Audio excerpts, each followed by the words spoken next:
miles per hour, increasing to north.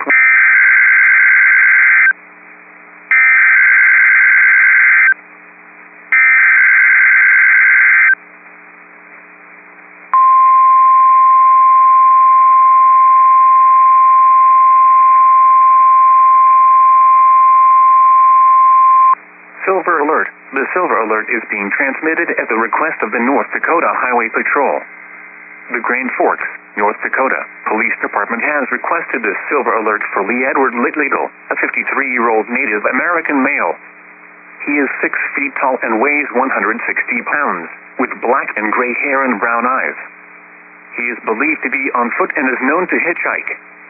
LITTLEEAGLE was last seen on September 3, 2021, at 2 p.m. Central Daylight Time on 17th Street in Grand Forks. At that time, he was wearing a royal blue jacket, blue jeans, and glasses. If you have any information on this, call 701-787-8000. Information is available by calling 511 and at www.ndresponse.gov/alert.